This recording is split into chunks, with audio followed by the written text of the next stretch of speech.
With the Wake Up Newscast, I'm all about honoring and amplifying credible local journalism. Every story in every newscast credits and links back to the original source.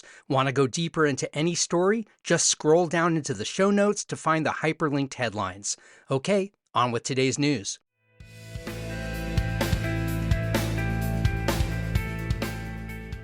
Wake up, Asheville! I'm Matt Peiken, and this is your local newscast for Tuesday, February 17th.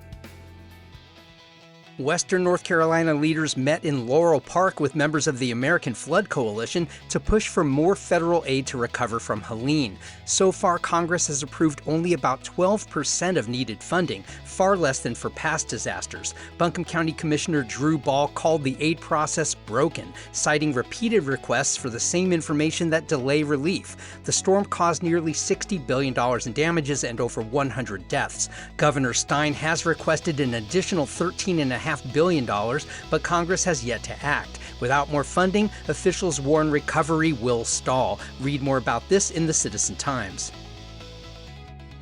Buncombe County is considering a single tax rate for fire districts in its unincorporated areas.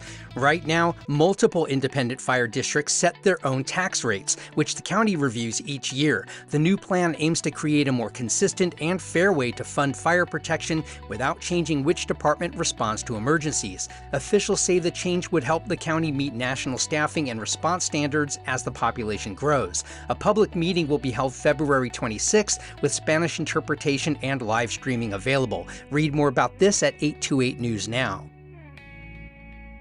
Several dozen UNC Asheville students and community members held a walkout Friday to protest plans to develop parts of the university's Millennial campus, which includes 45 acres of urban forest. Local artist Spencer Beals organized the event, rallying students and advocacy groups such as Save the Woods. Beals said the push comes from wanting easier access to nature close to home, saying, quote, "I can't drive 40 minutes every time I need to go into the woods."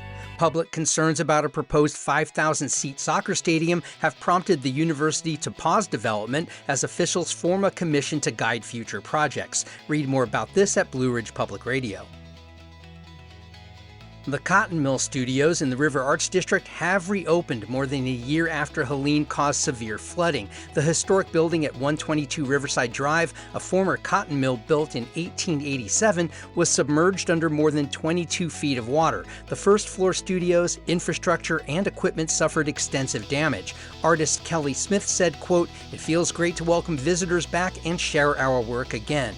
Another artist, Jose Martinez, called the reopening, quote, "a big step forward for the creative community here." Read more about this in the Citizen Times.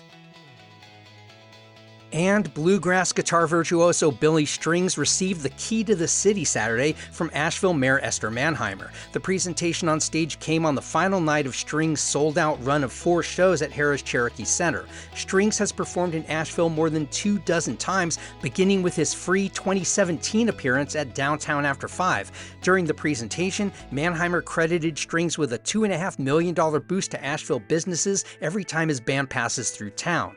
Last week's concerts came at a time when many restaurants and shops are experiencing a typical late winter slowdown. Read more about this at WLOS.